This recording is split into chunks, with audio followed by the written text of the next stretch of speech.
We have some bad news for John Cena and John Cena fans. According to his schedule, John Cena is scheduled to make only one appearance in July, which would be July 18th in San Antonio, Texas. His next scheduled appearance will be on the Go Home episode of SmackDown before SummerSlam. This is horrible news for SummerSlam, and it's giving me deja vu from WrestleMania 41. Remember when John Cena showed up a few times and Cody Rhodes had to basically carry the entire build-up on his own? It led to a weak story, and it looks like history is repeating itself. This might be even worse because John Cena is the undisputed WWE Champion this time around, and he's facing Cody in a massive rematch at SummerSlam on August 3rd. But with only 2 appearances before the event, one in July and one in August, how are they supposed to build an interesting story? They can't. This year, SummerSlam is the first ever 2-night event at MetLife Stadium, and it's being labeled as the biggest party of the summer. Cody and Cena clearly is the main event of that show, but with John Cena filming his new Netflix movie, he's barely going to be around to cut promos or hype up the match. Cody Rhodes is going to be out there cutting promos by himself, trying to sell a blockbuster rematch, while John Cena's off in Hollywood, or in this case, New Jersey and the new Netflix building. It's not fair to Cody, who's fresh off his King of the Ring win,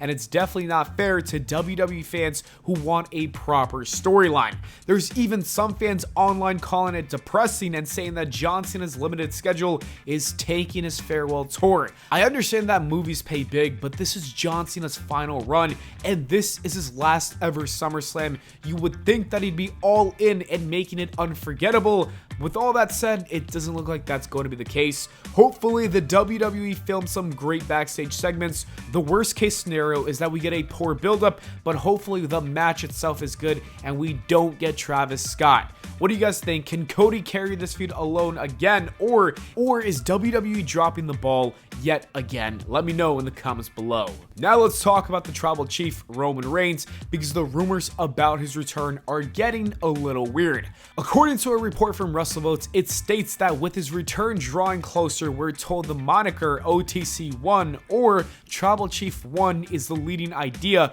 for how Roman Reigns will be presented upon his return to TV. Sources continue to indicate that Reigns is slated for SummerSlam at MetLife Stadium. Okay, OTC1? Tribal Chief 1? Are you kidding me? This has got to be one of the strangest ideas that WWE has come up with in a long time. Look, OTC already did not sound that cool when they started using it for Roman Reigns. It's like they're trying to make the original Tribal Chief a thing to differentiate him from Solo Sikoa, who's been running the Bloodline, which, by the way, that needs to come to an end. But anyways, who came up with OTC1? You already have OTC. That sounds like some knockoff merch that you'd find in clearance in Walmart. It's way too forced, and I'm not a fan of it at all. Just call him the Tribal Chief. That nickname alone carries so much weight because that's when Roman won the championship and held the belt for over 1,300 days. He built the Bloodline and became the biggest star in wrestling. You know what they say, if it ain't broke, don't fix it.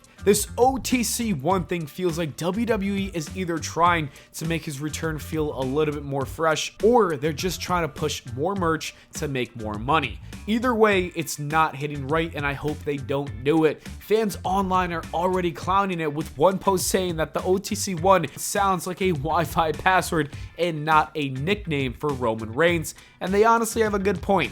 If Roman does come back this Saturday, I'm excited, but please, WWE, ditch the OTC1 or the Tribal Chief 1 nonsense. The Tribal Chief is all we need. Alright, brace yourselves because the next topic is the most ridiculous news to pop up. According to PW Insider, Logan Paul and Jelly Roll are set to be involved in a storyline together going into SummerSlam.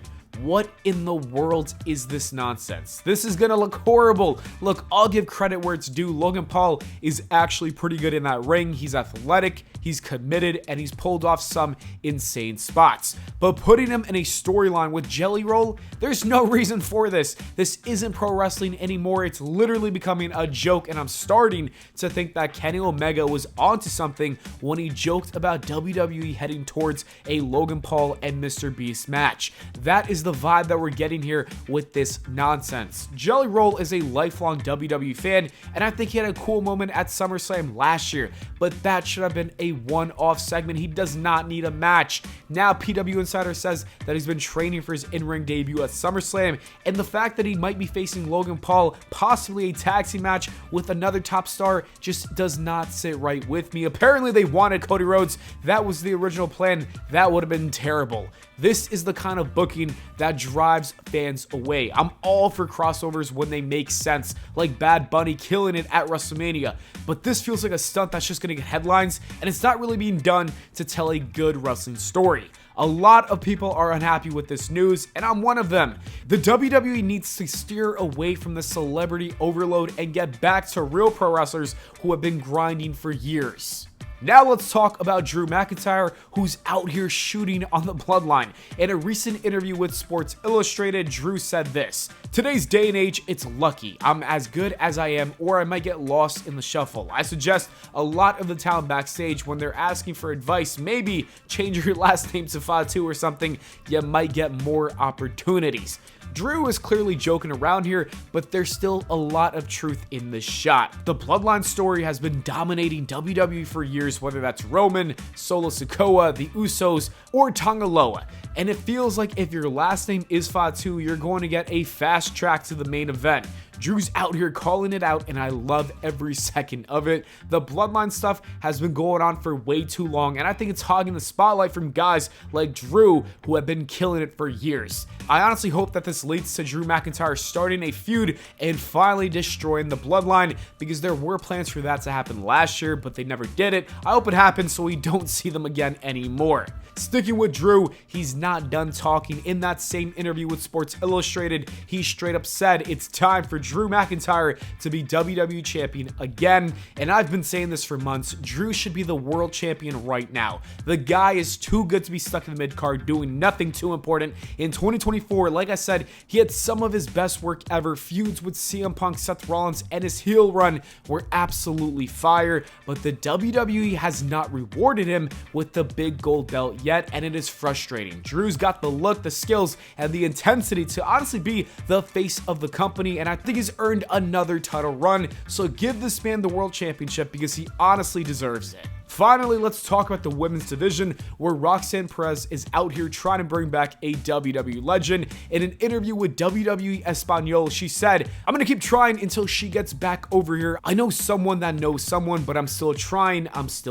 She's talking about getting AJ Lee back in the ring. I think we would all love to see this happen. An AJ Lee return would be absolutely massive, and I hope it happens at Evolution this weekend. I doubt it's happening, but if Roxanne is teasing this, it's got me hyped. AJ Lee's return would absolutely shake up the women's division. She's a former champion, a trailblazer, and I think that she would instantly have chemistry with stars like Roxanne, Rhea Ripley, Bayley, Becky, and Charlotte Flair.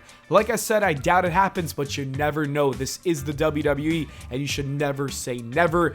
This weekend would be the perfect time to pull it off." Anyways, that is it for the video, guys. Thank you so much for watching. I hope you all enjoyed. If you did, please leave a like and subscribe, and I'll see you all in the next video.